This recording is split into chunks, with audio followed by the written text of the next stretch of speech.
आज अगर आपने एज अ स्टूडेंट किसी चीज़ को वायलेट कर दिया, वो अगर अभी नहीं पकड़ी जाएगी तो जब आप वर्क परमिट अप्लाई करोगे तब, नहीं तो जब आप अपनी पीआर अप्लाई करोगे तब। सबसे बड़ी जो वायलेशन है वो है क्लास, तो इसका सीधा सा आंसर है नो। अब सबसे बड़ा सवाल आता है कि आपको ओके तो जी अगर कनाडा आने वाले हो या आ चुके हो तो ये वीडियो छोड़ के बिल्कुल मत जाना, बहुत ज्यादा जरूरी होने वाली है। कुछ ऐसी आपको वायलेशंस बताने वाला हूँ जो कि अक्सर लोग करते हैं, जो कि स्टडी परमिट के रूल्स के अगेंस्ट होती हैं, और वो आज नहीं तो कल आपको प्रॉब्लम में जरूर डालेंगी। आज अगर आपने एज अ स्टूडेंट किसी चीज को वायलेट कर दिया, वो अगर अभी नहीं पकड़ी जाएगी तो जब आप वर्क परमिट अप्लाई करोगे तब, नहीं तो जब आप अपनी पीआर अप्लाई करोगे तब। अगर सबकी किस्मत बहुत ही ज्यादा एक्स्ट्राऑर्डिनरी है तो हो सकता है बच भी जाओ, but most of the cases में एट द एंड आपको उसके कॉन्सिक्वेंसेस देखने ही पड़ेंगे। तो पहले ही समझ जाओ ये वीडियो उसके साथ जरूर शेयर करना जो कि बच्चा यहाँ पर आ चुका है या जो आने की प्लानिंग कर रहा है। बहुत ऐसी पॉसिबल वायलेशंस होती है जो कि नहीं समझ आती, जाने अनजाने में बंदा कर देता है यहाँ आके जोश में, बट बाद में उस चीज का बहुत प्रॉब्लम होती है। वीडियो बहुत ज्यादा इन्फॉर्मेटिव होने वाली है, बिल्कुल छोड़ के मत जाना, लास्ट तक बने रहना। और अगर कोई चीज मैंने मिस कर दी तो नीचे कमेंट में जरूर कर देना ताकि बाकी लोगों की हेल्प हो जाए। शुरू करते हैं। सबसे बड़ी जो वायलेशन है वो है क्लास स्टार्ट होने से पहले काम करना शुरू कर देना। अभी बहुत लोगों को होती है कंफ्यूजन, मैं जैसे 27 दिसंबर 2022 को लैंड हुआ था तो मैं क्या उसी दिन से काम करना स्टार्ट कर सकता हूँ? हालांकि मेरी क्लासेस 3 जनवरी से स्टार्ट थी, मतलब 2 जनवरी को ओरिएंटेशन थी और 3 से मेरी क्लासेस स्टार्ट थी। तो इसका सीधा सा आंसर है नो।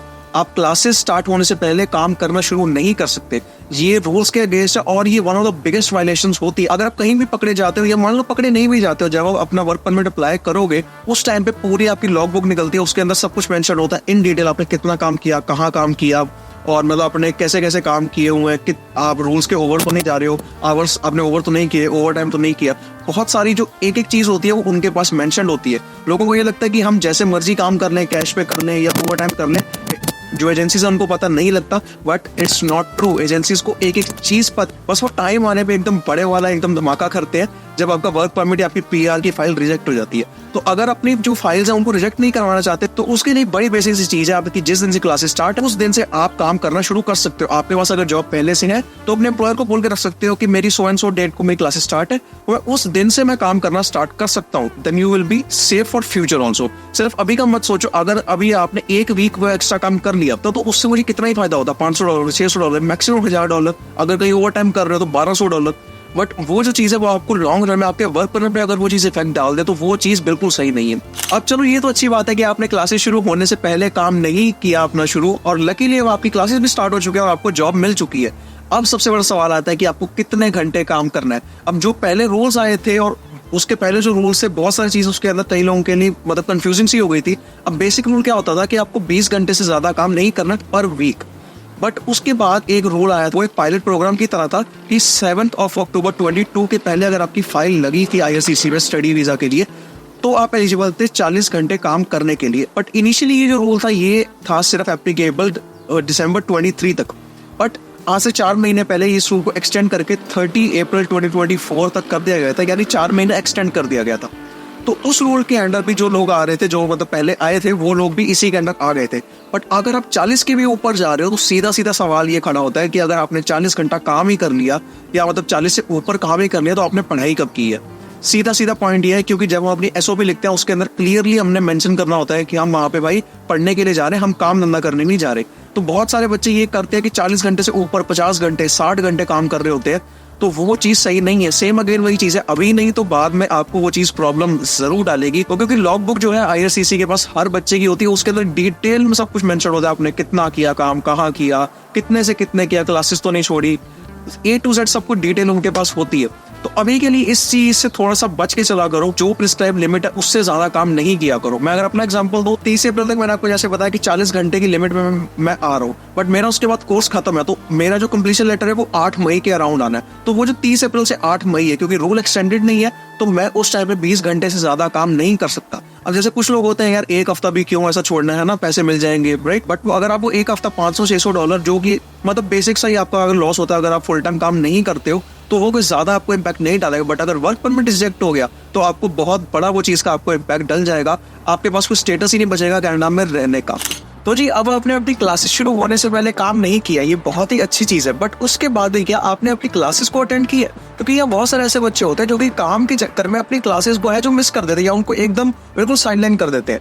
बट उसका इम्पैक्ट आपको आज नहीं तो कल देखने पहले नहीं मिलेगा। और क्योंकि क्लासेस अटेंड करने का मतलब सिर्फ ये नहीं होता कि वहां जाके बैठ जाना और अपना फोन यूज करना या फिर टाइम पास करना क्लास, बट उसका मतलब ये भी है कि आपको जो अपनी असाइनमेंट्स हैं या जो आपकी क्विजेज हैं, इन क्लास असाइनमेंट्स होगी, आपकी प्रेजेंटेशंस होगी या जो आपके एग्जाम्स हो गए, आपको हर चीज़ में आपको अच्छा स्कोर करना पड़ेगा या उसमें एटलीस्ट आपको उसमें अपीयर होना पड़ेगा। अगर आप उस चीज़ को एकदम साइडलाइन कर देते हो तो इसका मतलब सीधा सीधा ये निकलता है कि आपकी जो एसओपी है वो फेक है। जो आपने स्टडी वीज़ा के टाइम पर दी थी, आप यहाँ पर पढ़ने के लिए आ रहे हो, वो चीज़ 100% फेक साबित हो जाएगी, क्योंकि ना आपने अपनी क्लासेस को अटेंड किया, ना ही आप अपने एग्जाम्स के लिए अपीयर किए, ना ही आपने अपनी क्विजेज जो है वो टाइम पे की, जो इन क्लास अभी जो प्रेजेंटेशंस है ना वो आपने की है। तो इसका सीधा सीधा मतलब ये निकलता है कि आप यहाँ पर काम करने आए हो, पढ़ने के लिए नहीं आए। और यहाँ का जो एजुकेशन सिस्टम है यार, वो इंडिया से बहुत ज्यादा डिफरेंट है। मैं होपफुली बहुत जल्दी एक वीडियो लेकर आऊंगा जिसके अंदर आपको जितने भी डिफरेंसेस है इंडियन एजुकेशन सिस्टम और कनेडियन एजुकेशन सिस्टम के बीच में, आपको अच्छे से वहाँ पे इन डिटेल एक्सप्लेन करूंगा कि एक्चुअली इन दोनों में डिफरेंसेस है क्या क्या। बट ये एक बहुत बड़ा मेजर डिफरेंस है कि अगर आप यहाँ पर ये सारी चीजें जो है आप अपनी अटेंड नहीं कर रहे हो और इसमें मार्क्स नहीं लेके आ रहे हो, तो आपके जो मार्कशीट आएगी या जो सेमेस्टर वाइज मार्कशीट होगी या जो आपकी फाइनल ट्रांसक्रिप्ट निकलेगी, उसके अंदर अगर आपका DNC यानी डिड नॉट कंप्लीट लिखा हुआ आ जाता है, उसका मतलब ये है कि आपकी एसओपी फेक थी, आप नहीं पढ़ रहे यहाँ पे। अगर सीधी भाषा में बोलूँ तो इसका मतलब फेल भी होता है। और अगर आपके मान लो 5 कोर्सेज, 5 में से अगर 3 या 4 में आपकी DNC लिखी हुई आ गई, तो उसका मतलब क्या है, सीधा सीधा मतलब फिर से वही है कि आपने काम ही काम किया, यहाँ पर पढ़ाई बिल्कुल नहीं की है। तो जी अगली चीज आती है कि अगर आपको ऑफ कैंपस काम करना है, यानी कि अपने कॉलेज से बाहर काम करना है, तो उसके लिए आपको फुल टाइम स्टूडेंट होना बहुत ज्यादा जरूरी है। अब देखो, फुल टाइम स्टूडेंट का मतलब है कि आपके मिनिमम हर सेमेस्टर में 3 जो प्रोग्राम्स हैं या 3 कोर्सेज है वो होने चाहिए। अगर आप एक पार्ट टाइम स्टूडेंट हो तो इसमें तो सबसे पहली बात आपको अलाउड ही नहीं है काम करना, और उसके बाद इसमें कोई प्रिस्क्राइब्ड नंबर ऑफ आवर्स की लिमिट ही नहीं आती है। बट ऐसे बहुत सारे बच्चे होते हैं जो कि अपने क्रेडिट्स जो है ट्रांसफर करवा लेते हैं। जैसे मान लो कोई बंदा इंडिया में, उसने या अपनी होम कंट्री में उसने अपनी बैचलर्स या मास्टर्स की हुई है और यहाँ पे उसने अपने क्रेडिट्स जो है वो ट्रांसफर करवा लिए। अब इतने ज्यादा क्रेडिट उसने ट्रांसफर करवा लिए कि वो पार्ट टाइम स्टूडेंट बन गया, मतलब 3 से कोर्सेज जो है उसके नीचे हो चुके हैं, तो वो काम ही नहीं कर सकता। ऐसे बहुत सारे लोग होते हैं जिनको शौक होता है भैया पैसे हम थोड़े से कमा लें, गाड़ी वाड़ी ले लें बढ़िया एकदम, जो टॉप की यहाँ पे चलती है, चार्जर, मस्टैंग, चैलेंजर, बैटरी, जो मर्जी गाड़ी है, उसके बाद बट वो पार्ट टाइम होता है, उनको अलाउड ही नहीं होता है काम करना। तो एट द एंड जाके आपको उस चीज का जो कॉन्सिक्वेंस है वो देखना पड़ेगा कि या तो आपका वर्क परमिट ही नहीं आएगा एट द फर्स्ट स्टेप, या फिर अगर उस चीज से मान लो अगर आप साइड हो जाते हो, उसके बाद जब आप अपनी PR अप्लाई करोगे तो आपको PR में भी इश्यूज देखने को मिलेंगे। अब एक लाइव एग्जांपल से आपको बताता हूँ कि ये जो सारी चीजें मैंने आपको बताई है, इनके कॉन्सिक्वेंसेस क्या हो सकते हैं। साथ में एक और वायलेशन भी आपको मैं बता देता हूँ। आप कनाडा में एक 150 डेज से ज्यादा विदाउट अपनी कॉलेज की परमिशन या IRCC की परमिशन के आप कॉलेज से दूर नहीं रह सकते। अब इसका मतलब ये है कि आपको एक अथोराइज लीव लेनी पड़ेगी कॉलेज से, आप अनअथोराइज लीव पर कॉलेज से दूर नहीं रह सकते। एक एग्जांपल देता हूँ, मैं एक लड़के से मिला था जो कि दिल्ली में फैन शो की मीट हुई थी, जब मैंने आना था December 22 की बात है ये। उस टाइम पे जब वो फैन शो की मीट हुई थी तो मैं एक पोस्ट ग्रेड वाले एक बंदे से मिला था जिसने कि यहाँ पे PG डिप्लोमा लिया था। 1 साल का कोर्स था, खैर उसका कोर्स अभी खत्म हो चुका है, उसकी अलग स्टोरी है बहुत लंबी।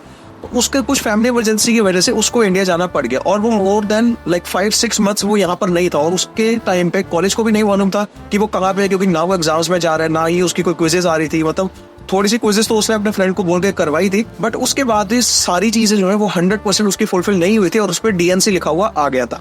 अब इशू क्या आया कि जब वो वापस लैंड हुआ यहाँ पे, तो बॉर्डर ऑफिसर्स ने उसको एंटर ही नहीं करने दिया, क्योंकि उनके पास तो लॉज बुक होती है हर स्टूडेंट की कि वो कहाँ काम कर रहा है, क्या काम कर रहा है, कितने टाइम तक कॉलेज से दूर था, मतलब A to Z हर चीज होती है। लोग ये सोचते हैं कि एजेंसीज को कुछ नहीं पता, हम जहां मर्जी जैसे मर्जी काम कर रहे हैं या फिर जितना मर्जी कॉलेज से दूर रहे, बट उनको सब चीज पता होती है कि आप कौन से टाइम पे कहाँ काम कर रहे हो। A to Z हर चीज की बस डिटेल होती है, और किसी चीज की वजह से उसको एंटर ही नहीं करने दिया वापस। उसको वापस जाना पड़ा और वापस एक नया स्टडी परमिट लेके आया। मतलब वो जितना प्रोसेस था पूरा वो उसको वापस से रिपीट करना पड़ा, जिसमें पैसे भी उसके एक्स्ट्रा लगे। मेजरली उसका टाइम बहुत वेस्ट हुआ, क्योंकि अगर वो टाइम उसको मिल जाता और वो ये वाली गलती नहीं करता तो अभी वो कनाडा में होकर अपने वर्क परमिट की साइड पे होता या फिर mid of the work permit पे पहुंच गया होता। तो ये चीज का ध्यान रखो। ऐसी ये जो वायलेशन है सारी आपको आज नहीं तो कल इसकी प्रॉब्लम जरूर आएगी, और पसंद आई हो तो लाइक, शेयर, सब्सक्राइब और उस बंदे के साथ शेयर जरूर कर देना जो कि कनाडा आने वाला या आ चुका है और उसको इन चीजों के बारे में नहीं पता। मैं मिलता हूँ अगली वीडियो में। Till then keep learning, keep hustling and bye bye.